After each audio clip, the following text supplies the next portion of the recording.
नमस्कार बच्चों, मेरा नाम है राहुल और आप देख रहे हैं मेरे बेसिक क्लास। वर्कशीट है 72, 28, 12, अब 20, 20, 20। विज्ञान कक्षा 9 और विद्यार्थी का नाम, कक्षा अध्यापक का नाम और आपकी वर्कशीट का जो पाठ है, अध्याय हम बीमार क्यों पढ़ते हैं। अरे क्वेश्चन मार्क मिल चुका है बेचारे बच्चों। अगर हम वर्कशीट 71 में देखें तो क्वेश्चन मार्क मिस था। ठीक है, अब की बार क्वेश्चन दे दिया गया है। पिछली बार जो ये पाठ का नाम है, पिछली बार था स्वास्थ्य और इसका महत्व, और अब की बार जो आया है इसके अंदर है रोग। ठीक है, तो इन दोनों के अंदर हम चीज़ें पढ़ेंगे। पिछली बार हमने जो पढ़ा था कि स्वास्थ्य और रोग मुक्त में अंतर। ठीक है, तो इसी की चीज़ को आगे पढ़ाते हुए पढ़ते हैं और एक बार देख लेते हैं कौन कौन सी वर्कशीट कहाँ से आ रही है। प्यारे बच्चों, आप इतने दिन से पढ़ रहे हैं, आपको तो पता चल गया होगा, लेकिन फिर भी एक बार हम इंडेक्स देख लेते हैं। सपोर्ट मटेरियल तो हर एक बच्चे के पास होगी। ठीक है, हम बीमार क्यों पढ़ते हैं, वर्कशीट 71 और वर्कशीट 72 से चल रही है। ठीक है, तो ये सब चीज़ें हम कर चुके हैं, पढ़ चुके हैं। तो चलिए हम अब आगे पढ़ना शुरू करते हैं। वर्कशीट तो सभी के पास होगी और ये सपोर्ट मटेरियल भी सबके पास होगी। तो देख रहे हैं वर्कशीट 71 और 72 भी यहीं सही है। 72 मतलब इस अध्याय का ये दूसरी वर्कशीट चल रही है। तो चलिए इसे ध्यान से पढ़ते हैं और शुरू करते हैं। जिज्ञासा दीदी, क्या सिर दर्द एक रोग है? क्वेश्चन मार्क पूछ रहा है बच्चा। इसी वही यही मैं कहता, पिछली बार भी क्वेश्चन मार्क नहीं देना चाहिए था। ठीक है, तो ठीक है, जिज्ञासा दीदी अब बताते हैं। पिछली बार वैसे काफ़ी इसने ज्ञान ने कुछ ज़्यादा कुछ नहीं बता दिया था, तो अब की बार जिज्ञासा दीदी से पूछ रहा है ज्ञान। सिर दर्द, खांसी, जुखाम भी ले लेता तो काफ़ी फ्लो से बनता। सिर दर्द, खांसी, जुखाम आदि किसी रोग के लक्षण होते हैं। रोग शरीर की वह अवस्था है जो शरीर के सामान्य कार्य में बाधा उत्पन्न या प्रभावित करता है। रोग क्या कहते हैं? सिंपल भाषा में, आपके शरीर सुचारू रूप से चल रहा है, इसमें किसी भी प्रकार की खराबी आने पर उसे रोग कहते हैं। इस प्रकार से अगर पूछा जाए रोग किसे कहते हैं, सामान्य शरीर में किसी प्रकार की रुकावट आने पर इसे रोग कहते हैं। इस रुकावट के लिए हमें खेद है। ठीक है, किसी भी रोग के लक्षण इसकी निश्चित रोग की उपस्थिति को दर्शाते हैं। रोग कुछ कम समय के लिए हो सकते हैं। ठीक है, सर्दी जो जुखाम होता है, ये मेरे ख्याल से 2 से 3 दिन, हफ्ते, ठीक है 10 दिन तक ही होता है, या फिर लंबे समय के लिए। दो मतलब एक कम समय के लिए होता है और एक लंबे समय के लिए होता है। आप तो खोल के देखोगे नहीं क्या? सहायक सामग्री विज्ञान, इसलिए मेरे को ही खोलनी पड़ती है। पेज नंबर 194 पे देखेंगे रोग कितने प्रकार को तीव्र रोग कहते हैं और दीर्घकालीन रोग कहते हैं। ठीक है, ये अभी नहीं आएगा, तो क्वेश्चन ऐसे प्रकार का आएगा, ये नहीं आएगा रोग कैसे है। अगर ये आ जाए तो क्या लिखोगे इन मतलब वर्कशीट में इस प्रकार से लिखना चाहिए, तीव्र रोग और दीर्घकालीन रोग। तीव्र रोग वे रोग जो कम समय के लिए होते हैं, सर्दी, जुखाम। ठीक है, अच्छा मतलब 2 ही रोग हैं इनके। दीर्घकालीन रोग अधिक समय तक चलने वाले रोगों को दीर्घकालीन, ठीक है, रोग कहते हैं। जैसे कैंसर, क्षय रोग, टीबी, अरे टीबी नहीं यार, टीबी। ठीक है, फील पाँव, ठीक है मतलब वो हाथी पाँव जो कहते नहीं है वो वाला। ठीक है, इस प्रकार से तीव्र रोग और दीर्घकालीन रोग पेपर में इस प्रकार करके आएगा बच्चों, ये वर्ड करके आएंगे। ठीक है, तो जीवन भर चलने वाले भी हो सकते हैं। मधुमेह या कैंसर की तरह जीवन के प्रति खतरनाक दिखाई देने वाले भी हो सकते हैं। ठीक है, रोग 2 प्रकार के होते हैं। कौन से? तीव्र रोग जो थोड़े समय के लिए होते हैं और दीर्घकालीन रोग जो लंबे समय के लिए होते हैं। ऐसे वर्ड का इस्तेमाल करना चाहिए था। कोई बात नहीं, हमारे पास अब मैं इसी क्लास में तो टेंशन नहीं लेने का, टेंशन बिल्कुल नहीं लेने का। आगे है ये बॉक्स वाला बच्चों, ध्यान से पढ़ना। एक व्यक्ति का स्वास्थ्य अच्छा या खराब हो सकता है, लेकिन उसका रोगग्रस्त या रोग मुक्त होना अन्य कारकों पर निर्भर करता है और उसके लिए उसकी सही जांच आवश्यक है। सही जांच से ही व्यक्ति को बताया जा सकता है वो रोगग्रस्त है या रोग मुक्त है। ठीक है, अब पढ़ते हैं रोगग्रस्त किसे कहते हैं। हम आगे आ जाते हैं। ठीक है, ये रहा। हम कब से कह सकते हैं कि व्यक्ति रोगग्रस्त है? जब व्यक्ति का शरीर या उसकी कार्य प्रणाली में खराबी प्रदर्शित होती है तो उसे रोग कहते हैं। जैसे मैंने पहले भी बताया था, सामान्य रूप से शरीर में आए किसी खराबी को हम रोग कहते हैं। पॉइंट नंबर 2, जब किसी व्यक्ति में कुछ लक्षण जैसे सिर दर्द, खांसी, जुखाम, बुखार, दस्त, दौरे आदि नजर आने लगे तो ऐसे लक्षण को हम कह सकते हैं व्यक्ति रोगग्रस्त है, या अगर ऐसे लक्षण दिखाई देते हैं तो। ठीक, रोग होने के कारण क्या है? ठीक है, कारण पढ़ लेते हैं, फिर सूचक में आएंगे, फिर लक्षण के अंदर आ जाएंगे। ठीक है, रोग के विभिन्न कारक होते हैं, ठीक है। अगर आप ध्यान से देखोगे, मैं आपको सपोर्ट मटेरियल भी दिखा देता हूँ, अगर आपको पढ़ने की मर्जी है तो आप वहाँ से पढ़ लीजिएगा।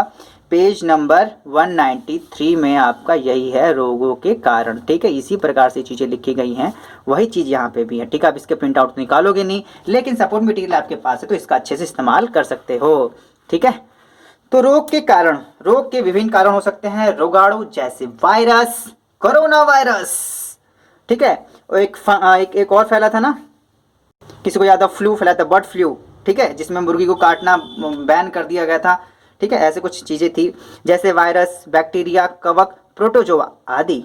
कुपोषण, मोटावा, ये सब इसके कारण हैं। आनुवांशिक भिन्नता, ठीक है, वैसे जन्मजात भी कुछ होती है। पर्यावरण प्रदूषण, इससे प्रदूषण तो हर एक व्यक्ति परिचित होगा, ये बहुत बड़ा कारण है आज के टाइम पे रोग होने का, हवा से, पानी से, ठीक है। सही इलाज का अभाव, टीकाकरण का अभाव। अब देख लो, जो कोरोना वायरस फैल रहा है, इसमें टीका है का ही तो है, इसका इलाज, इसकी वैक्सीन तो नहीं मिल रही है, इस वजह से इसके जो और बढ़ता हुआ जा रहा है, इसी के ऊपर काम चल रहा है, ठीक। अब आते हैं रोग के सूचक, मतलब कैसे पता चलता है सूचक, कौन से सूचक होते हैं, मतलब रोग बताने वाले। यह किसी रोग की निश्चित या सटीक जानकारी देते हैं।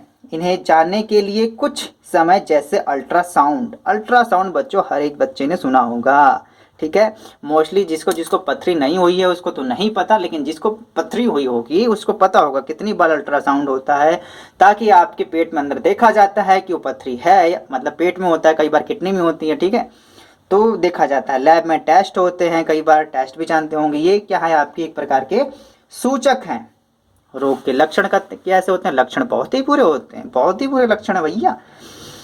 रोग के लक्षण इस पर निर्भर करते हैं कि आप कैसा अनुभव कर रहे हैं। यह सामान्य अथवा विशेष हो सकते हैं, जैसे सर्दी, जुकाम, सर्दीग्रस्त आदि, ठीक है। आप ऊपर ही इस चीज़ को यहाँ पे कर चुके हैं और वही इसके अंदर लक्षण में भी है, लेकिन अब की बार कुछ इसमें अगर ऐड करना चाहिए तो वो कुछ चीज़ें ये ऐड कर सकते थे, जैसे कि ये, अगर आपको बताऊं तो ये इनको ले लेना चाहिए था, संक्रमण रोग और संक्रमण रोग में लेना चाहिए, ठीक है। दीर्घकालीन रोग, ठीक है, ये थे आपका संक्रमण रोग में, ये पढ़ के दिखा देता हूँ आपका, ठीक है। जो रोगाणु सच मतलब पेपर में करके आता है, संक्रमण रोग और असंक्रमण रोग में क्या अंतर है, ठीक है। रोगाणु या सूक्ष्म जीवों द्वारा होने वाले रोगों को संक्रमण रोग कहते हैं। ऐसे रोग संक्रमित व्यक्ति से स्वस्थ व्यक्ति में फैलता है, ये चीज़ें इनको लेनी है। किचन इसमें बैक्टीरिया, फंजाई, प्रोटोजोआ, या आपके सपोर्ट मटेरियल है वो भी आप पढ़ सकते हैं, लेकिन आप आलकस दिखाओगे ठंड में, इस वजह से मेरे को ही पढ़ना पड़ रहा है। इसके अंदर है असंक्रमण रोग, ये रोग के प्रकार के अंदर ही आ रहे हैं बच्चे, प्यारे बच्चों। असंक्रमण रोग, ये रोग पीड़ित व्यक्ति तक ही सीमित रहते हैं और अन्य व्यक्तियों में नहीं फैलते, जैसे हृदय रोग। दो प्रकार के रोग हैं, एक व्यक्ति से दूसरे व्यक्ति में फैल सकता है, और दूसरा जो एक व्यक्ति को होगा उसे दूसरे व्यक्ति पर फर्क नहीं पड़ेगा, जैसे टीबी नहीं यार, टीबी तो फैल जाता है खांसने से। हृदय रोग एक से दूसरे व्यक्ति में नहीं फैलेगा, एलर्जी भी नहीं फैलती। और एक वो होता है ना ब्लड प्रेशर जो होता है बीपी टाइप का, ये भी एक व्यक्ति से दूसरे व्यक्ति में नहीं फैलता, ठीक है। और होता है ये वाला जन्मजात रोग, वह रोग जो व्यक्ति के जन्म से ही होते हैं, आनुवंशिक आधार पर होते हैं, जैसे हीमोफीलिया ईटीसी, ठीक है, एटसेट्रा। आपने देखा भी होगा कई प्रकार के जो बच्चे होते हैं शुरू से ही अलग से ही उनके दिक्कत दिखाई देती है। संक्रमण रोग और संक्रमण रोग में अंतर आप यहाँ से भी लिख सकते हैं, आपके पास भी होगा, ठीक है। तो चलिए यहाँ पे हम ख़त्म कर देते हैं, घुमा फिरा के अब हमने क्वेश्चन आंसर पे आते हैं, जिसको आपको बेसब्री से इंतजार होगा प्यारे बच्चों। क्वेश्चन नंबर है 1, हम कब कह सकते हैं कि व्यक्ति रोगग्रस्त है। अब देखो आपका पहला उत्तर इसी प्रकार से, ठीक है, आपका उत्तर यहीं लिख सकते हैं, लेकिन फिर भी मैंने लिख दिया है, ठीक है।